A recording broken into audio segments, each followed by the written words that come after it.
And now for something completely different. Hi, my name is Annie Grossman, and I'm a dog trainer. This podcast is brought to you by School for the Dogs, a Manhattan-based facility I own and operate along with some of the city's finest dog trainers. During this podcast, we'll be answering your questions, geeking out on animal behavior, discussing pet trends, and interviewing industry experts. Welcome to School for the Dogs podcast. Hey everyone. We've been getting a lot of questions about how to train a dog to go inside. Usually dog trainers are asked for help training dogs to go outside, but due to this mass quarantine, people can't go outside with their dogs or don't want to go outside with their dogs. And suddenly, this new problem presents itself. How do we train dogs to go inside? For an expert opinion on this, I wanted to talk to our trainer, Anna Ostroff, who is one of my very good friends and just a wonderful trainer in person. But as often happens with me, I was kind of last minute on this. And so rather than arrange an interview with her in advance, I called her up with kind of a surprise interview. I think you're going to enjoy hearing about her dog Ginger and how she trained Ginger to do her business in the closet. Hey, Annie. Hey, is this a good time? I'm going to put, we just finished. How's it going? Good. So this is a kamikaze interview because I want to talk to you about teaching your dog to pee in that house. Are you really recording right now? Is that okay? Oh, yeah. I'm just going to go in another room. People don't normally call you up and ask if they can record you talking about how your dog pees in the house. Well, these are weird times, Annie, so These are weird you never know what you're going to get asked to do these days. How are you? Cool. I'm doing okay. So you want me to just talk about how I trained Ginger to be in the house? Well, I mean, I guess I should explain, to anyone listening that you have a dog who's very sensitive to New York City, among other things. And, why don't you explain how it came to pass that Ginger is an indoor pottier? I mean, the reason I want to talk about this is because so many people are asking this question right now because they don't want to. Some of them can't go outside or feel like they shouldn't go outside or whatever the reason is. There's an increasing amount of people trying to get their dog to go to the bathroom inside, which is an unusual thing for a dog trainer to be asked about because usually it's the opposite. Yeah, totally. So Ginger, as you mentioned, Annie, she definitely has what we as trainers call urban anxiety. So she gets really nervous going out into the city with all of the cars and sounds and skateboards, and we don't have a backyard because we live in an apartment up on the 5th floor with no terrace or backyard. And so one of the things that is really important to me with all of the dogs that I work with, and with my own dog, of course, is to try to reduce stress in the animal's life, to try to be sure they're happy and healthy. And one of the things I knew that I could do to help my own dog was give her an indoor potty option because, hi Magnolia, because my dog also loves Magnolia, for whoever's listening. So for Ginger, I knew if I could give her that option, it would be kind of one less stressor throughout the day for her. Now, to be clear, she still is outdoor potty trained, so Ginger does still go potty outside. She knows she can go to the bathroom anytime she's outside. And inside, she knows that there is one specific location that she can go to the potty inside. And so especially last potty of the day, right before bed, I feel like there's no need to stress her out and take her out into the crazy city.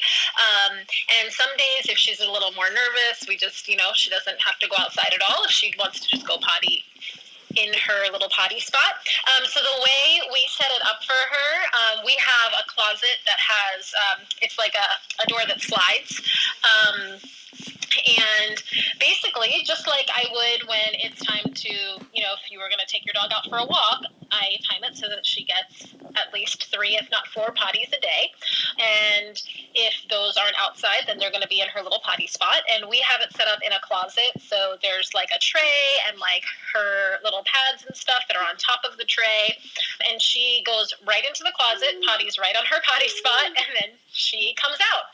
And when we were first training her to do this, it actually was not immediate because she was very, very well trained to go potty outside, as many dogs are who are well potty trained. So she was really, really well potty trained to go outside. So it did take a little while.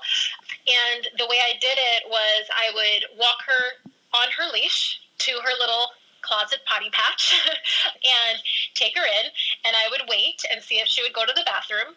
If she wouldn't go to the bathroom and it had been, like, I don't know, like 4 or 5 minutes and she just wasn't going, I would just follow it by taking her outside. And I did this pattern for multiple days until one day she kind of picked up the pattern that every time she goes and stands in the closet, we follow it by pottying outside. And one day, Ginger kind of looked at me very curiously and peed in the closet and then looked at me to see if it was okay. And she got a big reward, party time, lots of fun, lots of happiness, high-value treats. And she pretty much took, probably a little bit more of like really high-value reinforcement to let her know that that was okay and something she was allowed to do. But sooner rather than later, it just became an additional potty spot. And also, I would love to let listeners know that she is still incredibly well potty trained. So we come and visit my family in Maryland a lot, and she never has indoor potty accidents. So there's no confusion. She knows that if she's not near her potty spot, that outdoor is the potty spot. So she doesn't ever have accidents if we're inside somewhere else.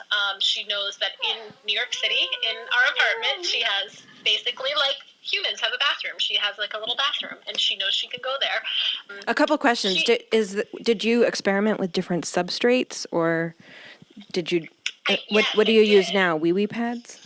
This is actually really a funny story. We went through so many different substrates, and it wasn't because it was actually less about initially trying to figure out what Ginger would go on. That was part of it. We wanted her comfortable, and we knew she liked to go on grass patches or dirt patches. But the reason we had to go through so many is because we started out with, there's some really great real grass patches like Fresh Patch and Doggy Lawn. That will deliver to you. Yeah, and those are great services, and we use them for a while. I actually really like both. I think they're excellent if you have an outside option, like a terrace, and you want your dog to go right on that patch. The problem is when you're doing it in the closet of a smaller office, your entire little small office starts to smell like dirt and grass. So it was kind of funny. It wasn't actually so much about the pee smell. It was actually just really smelling like I don't know, like a farm or something, like really outdoorsy. So we were like, this is so weird. And so we tried another one that we were like, well, maybe the other brand won't have as much of a turf smell, And that one did too. So then and this was after she was as soon as we started with that, and I think it probably helped that we started with that because she was very inclined to, go to the bathroom on something that seemed like dirt or grass. But we then moved to basically a fake turf grass. So it wasn't real turf. It was just the fake plasticky grass over top of a wee-wee pad. And that also worked for a while. And it was a totally fine solution, except that it, was harder to keep clean because the plasticky grass material, if you want to recycle it, it's hard to really keep that clean enough so that you don't have any urine smell. And whereas with the Fresh Patch and the Doggy Lawn, those you could, like you said, you can get them delivered, so those were easy just to throw away, come and go. But what dawned on me after a little while was just that Ginger was just now trained to go in this location. So I kind of thought to myself, it might not matter if it's grass anymore because she now knows this is her potty spot. And so I just started experimenting with plain wee-wee pads after that. And she was totally fine. Once she knew it was her potty spot, she knew she could go no matter what substrate it was. So then, since then, we've just kind of now just converted to just plain wee-wee pads, which has just been a really easy solution for cleanup and everything. Have you had any clients lately ask you about this as far as dealing with their own dogs?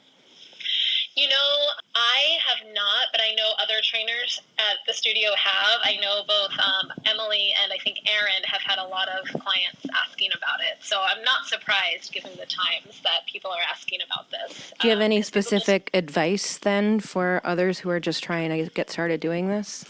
My I know I asked you a question. I'm being rude by answering it, but I want to hear what you have to say too. But what I suggest people just pick one spot first of all, not have wee wee pads all over the house. Oh, 100%. And that was part of what was really important when we were training Ginger, that it was only going to be about this one location. For us, it was one location in a closet, but that is exactly why I don't think she ever has accidents anywhere else, and that she's not confused about this concept of going inside, because it's not about going inside, it's about going in your one potty spot. So because we were so on top of only that one location, it didn't mess up any of her outside training, and it didn't cause additional accidents in the house. And any other tips? Yeah, I mean, so I think for different dogs, you might need to do some slightly different things. One thing that I didn't mention that I think would be a huge tip that was very, very helpful with Ginger is that I had already trained Ginger to go potty on cue. So Ginger knew if I said go potty that it meant that she could go to the bathroom.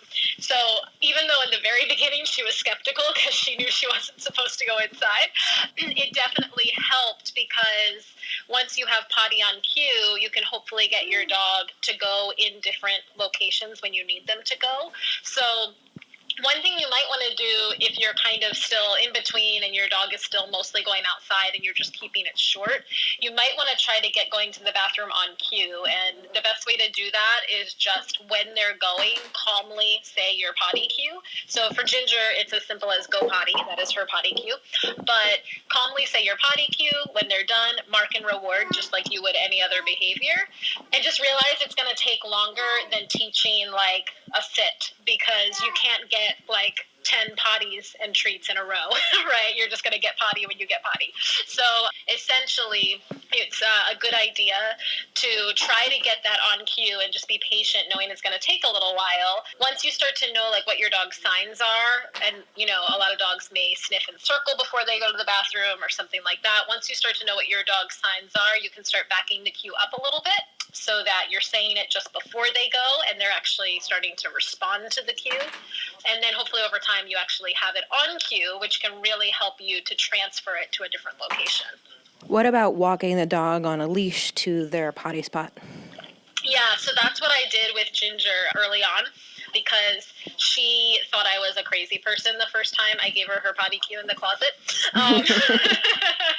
So what really helped was setting it up like I was going for a walk and literally walking her over to her patch on her leash. And that is also something that even to this day, usually she just walks in and goes now, but even to this day, if like she's super involved in something else or super tired and it's getting late and I'm like, oh my gosh, we just have to go to the bathroom now because I'm going to go to bed, I'll put her on her leash, walk her over, and she'll go right away.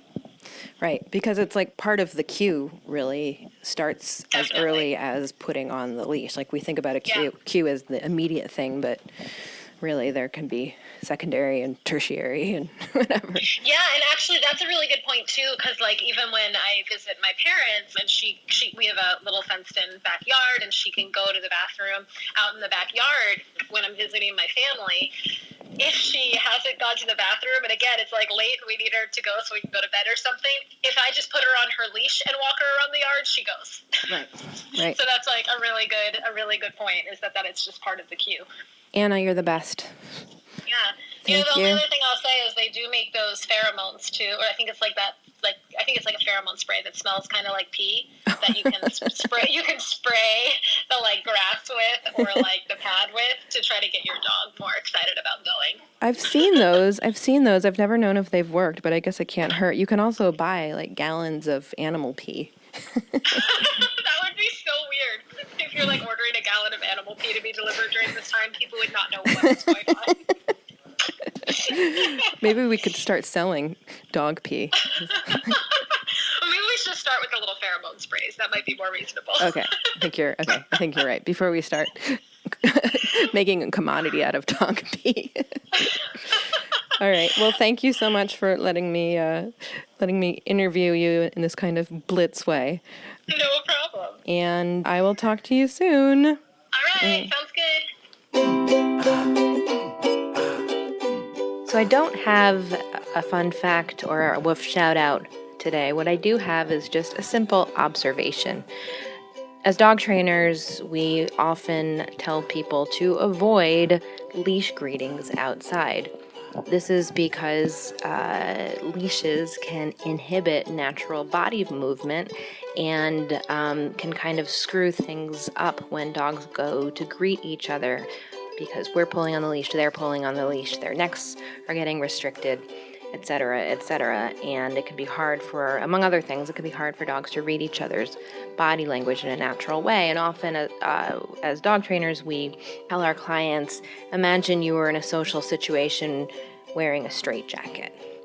And I've been thinking about this because I've never been in a social situation wearing a straitjacket, but I have been in a lot of situations lately where I've realized I don't know how to read the social cues, the little bits of body language people are giving to me because they're wearing masks. And walking down the street the other day, I realized I had this feeling that everybody was angry at me, or maybe they're angry at the world, but I couldn't help but take it personally.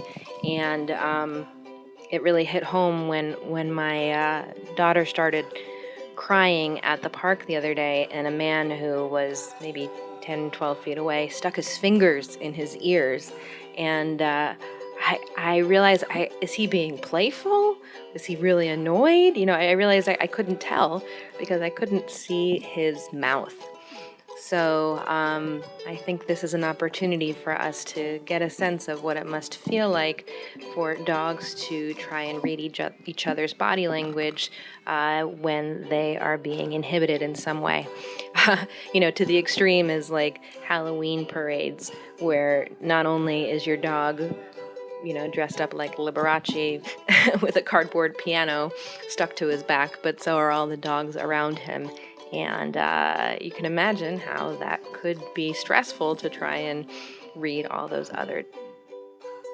There's so many lessons in this time we're living through that relate to dog training. So more to come, but I'll leave it there for now. If you'd like to sign up for the School for the Dogs newsletter, I have put together a special guide on house training, which includes instructions on how to teach your dog to potty on cue. Just sign up for the newsletter at anniegrossman.com/potty, and I will go ahead and send that to you. Thanks so much for listening.